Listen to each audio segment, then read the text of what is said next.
And that means a lot because Pitt is a great opponent, and this is a very tough place to play. So it's a game that we really wanted badly. We were you know, in position to have a chance, and you know, we just you know, didn't do certain things. We have a freshman who got hit on a couple screens and gave up layups. We have another freshman who gave up a play on an out-of-bounds play. We didn't play it exactly right. And, you know, I could think of other ones, and there were a couple close calls that at critical times that I think had an impact on the game. So, you know, I think with not one, but with 2 or 3 things differently, especially the first basket of the second half, where we get confused on the switch and we just give Pederson a wide open 3. You know, I mean, those things come back and haunt you. So, yeah, there are a few plays that will stick with me where I feel like, you know, we gave them baskets without them working as hard as we wanted them to. You know, it's really disappointing for us because we know it would be a special opportunity to have a chance to win a game against an opponent like this in a place like this. Coach, at one play, cut it down to 2 points. There's 1 minute and 12 left, and then I believe it was Pederson fouled right away. Is that one of those? Well, you know what?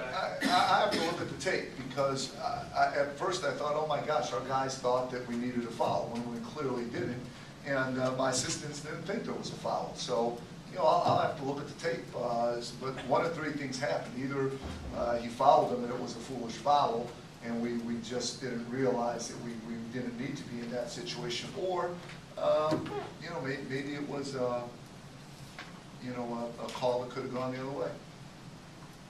Ron, how much could a young team like yours gain from this, even in a loss? Hey, listen, we just were up by 5 with 1.5 minutes against Villanova, and it was, you know, so, you know, we don't want to have this become a broken record. Now, obviously, we're going to get better.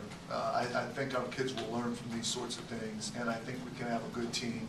But again, you just hate to blow special opportunities. They don't come around that often. But I do think we'll get better.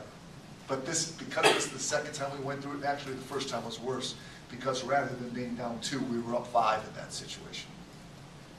Coach, at the end there, Mills, I mean, he had a chance. He could have pulled up, and you're down 3. Is that his call there? I really think that that's my fault for not working on late game situations enough.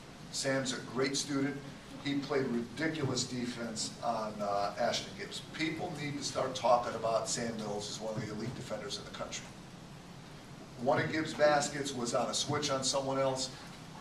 Ashton Gibbs is a great player. He's done unbelievable things throughout his career. Everyone has him as one of the best guards in the country. But I'm really proud of the kind of defense that Sam Mills played on him today. People need to start, I think, talking about Mills and Duran as one of the better young guard combos around. But you know what? In being critical of them, though, we need to win these kind of games. Now, granted, it's 4th-year guys against 2nd-year guys, but for them to get the respect that I think they're capable of, we have to win these games. But I blame myself for not working on late game situations a little bit more because he's a smart kid, and he should have known that we needed a 3 with 6 seconds left and not a 2. And it was pretty much a 2-on-1. We could have got a 3. Coach struggled a little bit early. The shooting wasn't the way you'd hope, but then you come back, get that lead in the second half. What was working? What was going right as you guys were able to climb back into here and climb back? Yeah, we had no rhythm early on. You know, everyone in the country, not only ourselves, holds Pitt in the highest regard. I know that they would have liked to play better in their first 3 games because their standards are so high, but they were a problem for us at the start of the game. They took us out of our rhythm. We had no comfort. They're big, they're long, they're in the right places. They play hard, they're hard to screen.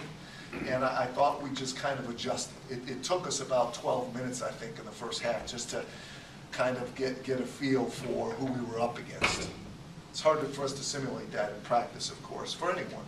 But yeah, I thought they were clearly the better team at the start of the game, but I really felt like we just looked more comfortable from probably that 8-minute mark on in the second half. I just saw us feel like, okay, we can do what we normally do now. Hey Coach, what can you say about the character of the team up to this point? You see them down, down by 10 points here and there. They're great. I have a great group. I mean, we have talent, we have heart, I have a great group. We just have to talk on switches, know how to get over a cross screen, know how to guard an out of bounds play, realize we need a 3 when we're down 2 with 6 seconds left.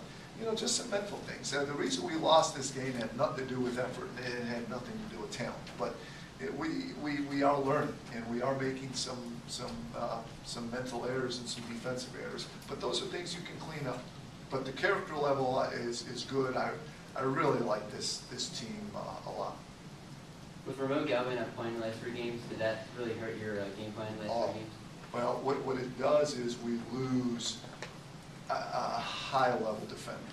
I mentioned Sam's defensive ability. Well, now we have another one at that level, and we'd like to pressure and be a little better defensively, but it's hard for Tyreek Duran to do that for 40, Sam 38 minutes, and Sam to do that for 40 minutes, and Earl to do it for 36 minutes. Ramon gives us 4 starting quality guards. You know, those 4 guys can start at a lot of places in this country. So now we can play 4 guards who whoever comes off the bench is not going to have any drop-off whatsoever. And we'll be a much quicker team defensively. We'll be a more well-rested team. He impacts our depth and our quickness tremendously. But, you know, a lot of people, we're not one to complain about injuries. It's all part of the game. But he's a loss, especially on the defensive end. Is there a time frame as to when he'll be back with the team? We're hoping, we're hoping for this weekend. Now, you know, everyone in the country now is very careful with concussions, and you have to follow protocol, and you have to watch out for symptoms recurring. You know, you have a great hockey player here who took an awfully long time to get back, and you know, maybe he can have a Crosby-type comeback when he takes the court again. But the point is, you got to be real careful, and I think this weekend's a possibility, but we just got to make sure that the symptoms don't reappear and that the protocol stays true to what we hope it will.